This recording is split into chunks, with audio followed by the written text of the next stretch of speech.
Hello everyone, let's talk about ghost towns. Abandoned settlements, each with their own sad story, draw tourists from all over the world. Lovers of all the things weird are attracted to the streets where nobody lives anymore. They enjoy the opportunity to experience the history of any ghost town. And frankly speaking, we kind of understand this desire. There's something frightening about them, yet fascinating at the same time. So let's take a walk through these creepy ghost towns together and learn their stories. Let's get it on.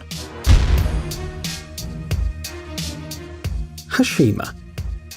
The island of Hashima is located in the East China Sea, about 15 kilometers from the Japanese city of Nagasaki. It was once just a rock sticking out of the water, but in the 19th century, the Japanese discovered huge deposits of coal here. Since 1810, the coal industry started to develop here. 100 years later, Hashima became a major mining center and one of Japan's most important industrial facilities. The mines were in operation until 1974 when they ran out of coal. During this time, Hashima mines were one of the most densely populated places on the planet. According to some reports, in 1959, there were 5,259 people living here per 1 square kilometer, but the mines were closed, and within a few weeks, the island was completely abandoned, turning it into a ghost town.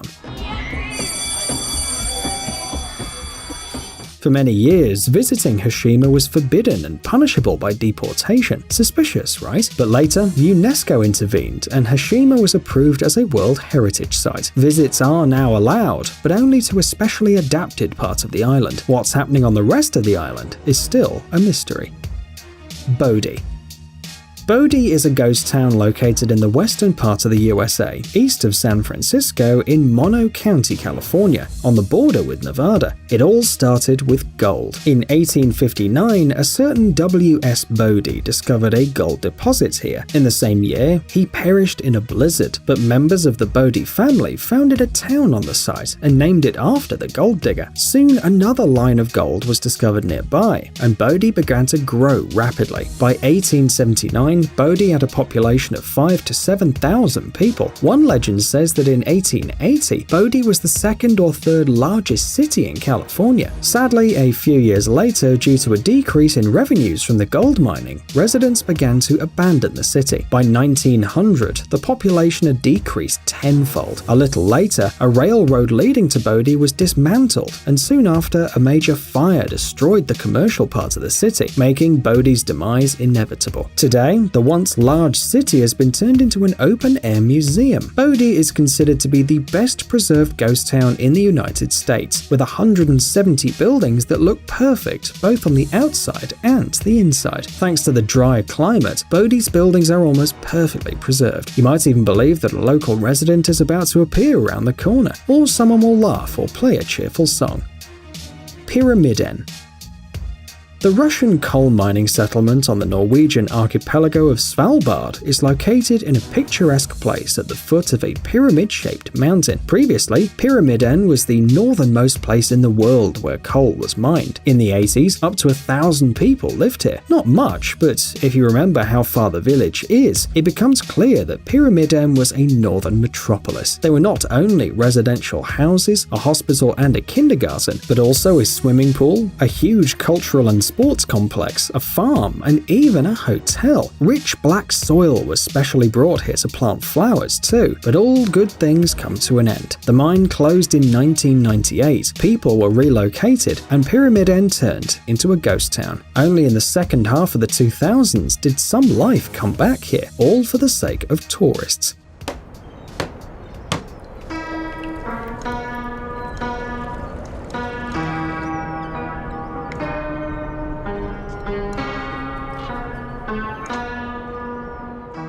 Now the locals claim that the village is not abandoned but preserved. However, there aren't many locals. In summer, the population of Pyramiden barely reaches 20 people, all of them just employees at the Tulip Hotel. Only the hotel, the boiler station and the garage continue to work in this abandoned, or if you prefer, preserved town. In Pyramiden there is no mobile service and no internet, and to communicate with the outside world, you have to use satellite phones.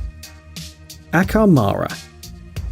25 years ago, there were 5,000 people living in the town of Arkamara in Abkhazia. Now it has only 36. Not thousands, just 36 people, mostly elderly, who have nowhere to go. There used to be coal mines, a hospital and a school in the village, but today everything looks abandoned. The school in Arkamara closed in 1998. Animals roam through the city centre, and they're fed by the remaining residents of the village, because they are one of the few sources of food. There is a shop somewhere in town, but it's almost impossible to find. The Tvarcheli region, located in the mountains, was considered an elite place of residence. People waited several years to buy an apartment there. Today, beautiful, dying houses are buried under the vegetation, and the nature is gradually conquering back the place. Near Akamara, there are other ghost towns too, like Santuka, Polyana, and others. Today, tourists and post-apocalypse enthusiasts love to come here, but that won't save the village from slowly dying.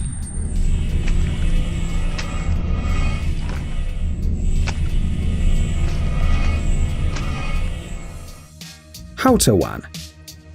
About 50 years ago, the Chinese village of Haotawan, located on an island in the eastern part of the country, was buzzing with life. There were about 2,000 fishermen living there with their families. The town was a major port, and fish was sent from here to the mainland. It looked like it was going to be like this forever, but the port gradually decayed, and the villagers soon began to leave the area. Eventually, there were only a few people left, those who had nowhere else to go. And then, nature did its job.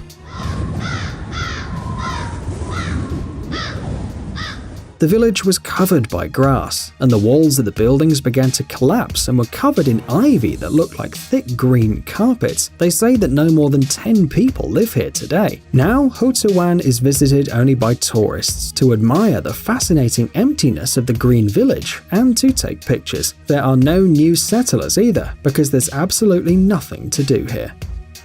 Chinese ghost towns. Abandoned cities, villages, and islands were most often built decades ago, and sometimes hundreds of years ago, but Chinese ghost towns are unique.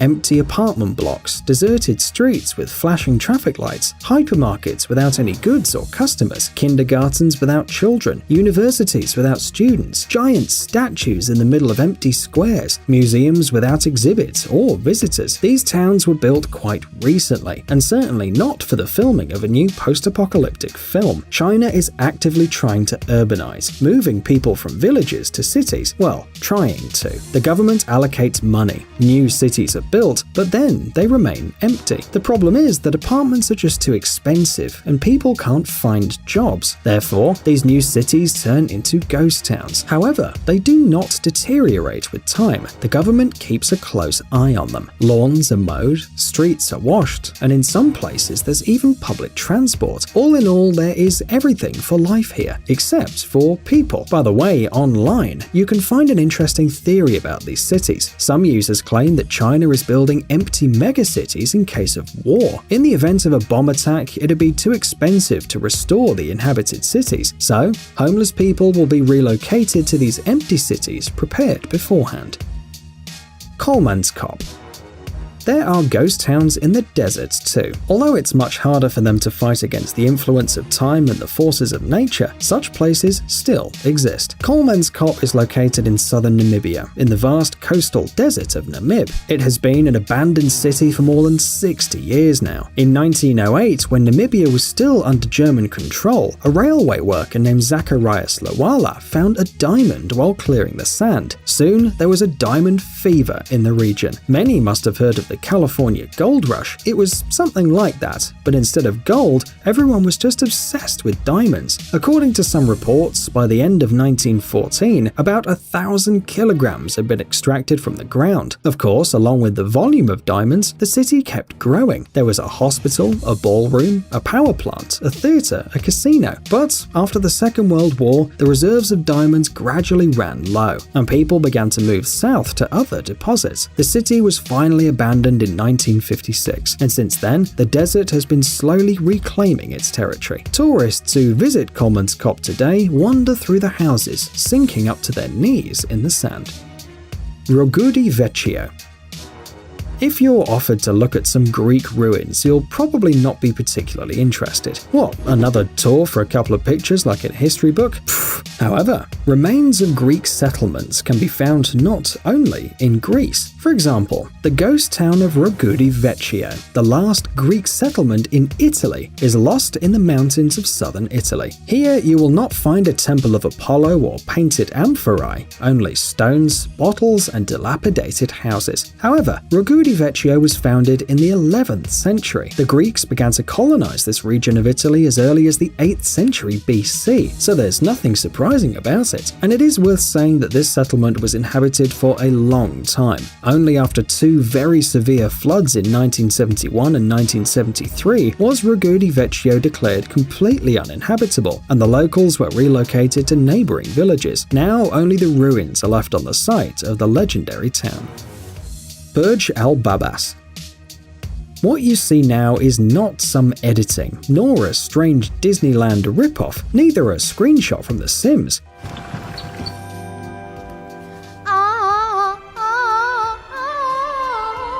These are absolutely real villas built in Turkey, built and then abandoned. The construction of Burj Al Babas began in 2014. It was supposed to be a luxury town for the rich people with villas near the Turkish city of Mudurnu, and who doesn't feel like a king when they have a lot of money? This is probably why the developer decided to build mini castles instead of ordinary houses. The center of the complex was supposed to include a shopping center, a cinema, and other facilities open to residents. In general, it wasn't a bad idea, but the execution was very poor. The total cost of the project was more than $200 million, and each house would cost from $400,000 to $500,000. In several years, the Sarot Group managed to sell a few hundred houses to clients from Qatar, Kuwait, Bahrain, and Saudi Arabia, but soon the sales stopped and the company went bankrupt. According to the architect of the complex, this was related to the changes in oil prices. As of January 2019, 587 of the planned 732 houses had been completed, and today these tiny castles stand in the middle of nowhere,